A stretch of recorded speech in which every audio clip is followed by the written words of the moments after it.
নমস্কার, অ্যাস্ট্রো দীক্ষা চ্যানেলে আপনাদের সবাইকে স্বাগত। আমি প্রিয়াঙ্কি আজকে আপনাদের সাথে।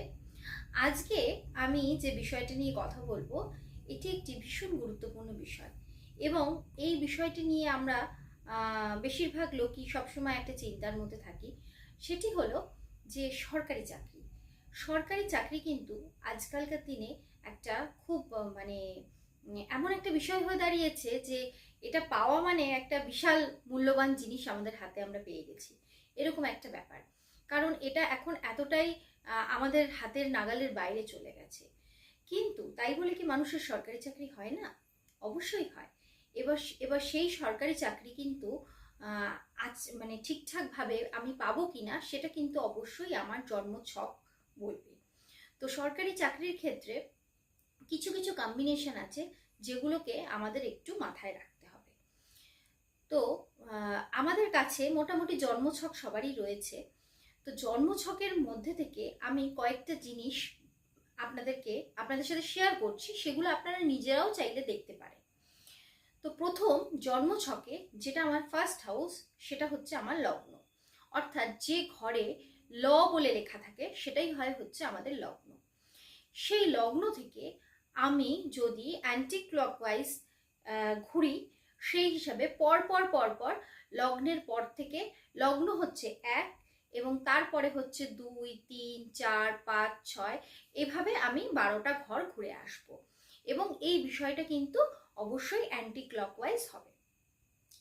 তো যদি আমি মনে করি যে আমার মেষ লগ্ন, তাহলে আমার এখানে এসে 5 নম্বর, 6 নম্বর এরকম ভাবে যদি আমার 6 নম্বর ঘরটা হয়, সেটা হচ্ছে কন্যা। তো কন্যার অধিপতি হচ্ছে বুধ। তো সেই ক্ষেত্রে আমাকে দেখতে হবে আমার ষষ্ঠপতি কোথায় রয়েছে এবং 6 নম্বর ঘরের অধিপতি এবং 10 নম্বর ঘরের অধিপতি এরা কোথায় গিয়ে বসেছে, বা এরা দুজনের অধিপতি একই ঘরে বসেছে কিনা, এইসব বিভিন্ন বিষয়গুলোকে আমাদের সরকারি চাকরির ক্ষেত্রে দেখতে হবে। 6-10 এই কম্বিনেশনটা অবশ্যই আমাদের দরকার।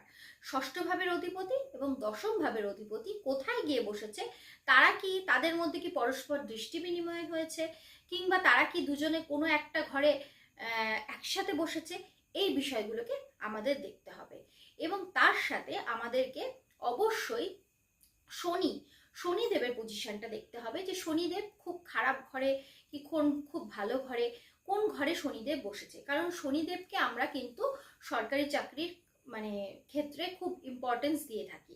সরকারি চাকরির ক্ষেত্রে শনিদেবের কিন্তু একটা বিশাল ভূমিকা রয়েছে। তো সেক্ষেত্রে শনিদেব কোন ঘরে রয়েছে সেটাকেও আমাকে দেখতে হবে এবং রবির পজিশনটাও আমাদেরকে একটু একটু দিতে হবে, যেহেতু রবি মানেই একটা সরকার থেকে সরকারের যে কোনো কাজ, সরকারি চাকরি, এই সব কিছুর সাথে কিন্তু রবির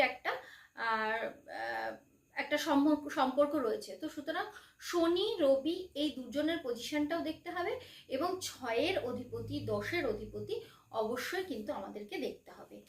এই বিষয়গুলো এবং আরো অনেক কম্বিনেশন রয়েছে, যেটা হয়তো এইটুকু ভিডিওতে আমি বলে উঠতে পারছি না, কিন্তু এইটা সবসময় আমাদের মাথায় রাখতে হবে। 6 এবং 10 এই দুটোকে কিন্তু আমাদের দেখতে হবে। এর সাথে আমাদের একটু দ্বিতীয় ঘরটা এবং যেটা আমাদের আয়ের ঘর, সেটাও আমাদের একটু দেখে নিতে হবে সেখানে কোন গ্রহ বসে রয়েছে। কারণ ওখানে যদি ঠিকঠাক গ্রহ না থাকে, যেহেতু আমাদের চাকরি মানেই হচ্ছে আমরা জানি একটা আয়ের বিষয় একটা থাকেই আমাদের, তো সুতরাং আয়ের পজিশনটা কিরকম রয়েছে, আয় ভাবে কোন গ্রহ বসে রয়েছে, অর্থাৎ একাদশ ভাবে কোন গ্রহ বসে রয়েছে, সেটাও কিন্তু আমাদের দেখতে হবে। তো এই বিষয়গুলো যদি আমি জন্মছকে একটুখানি আমি দেখি, সেক্ষেত্রে কিন্তু আমার সরকারি চাকরির যে পজিশনটা সেটা কিন্তু কিছুটা আমি আন্দাজ করতে পারবো। আর এছাড়াও যদি আমি কোনো অ্যাস্ট্রোলজারের কাছে গিয়ে আমার ছক বিচার করি, তাহলে তো ঠিকই আছে, সেটা তো সম্ভবই।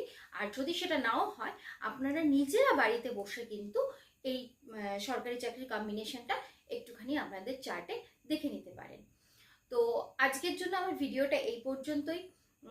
আর আমি দীর্ঘায়িত করতে পারলাম না এইটুকু সময়ের মধ্যে। পরবর্তী ক্ষেত্রে সরকারি চাকরি নিয়ে আরও অনেক কিছু আপনাদের সাথে শেয়ার করব। তো যদি আমার ভিডিওটা ভালো লাগে, তাহলে অবশ্যই লাইক, শেয়ার এবং সাবস্ক্রাইব করবেন। তো আজকের জন্য আমার ভিডিওটা এই পর্যন্তই। দেখা হচ্ছে পরবর্তী এপিসোডে। নমস্কার।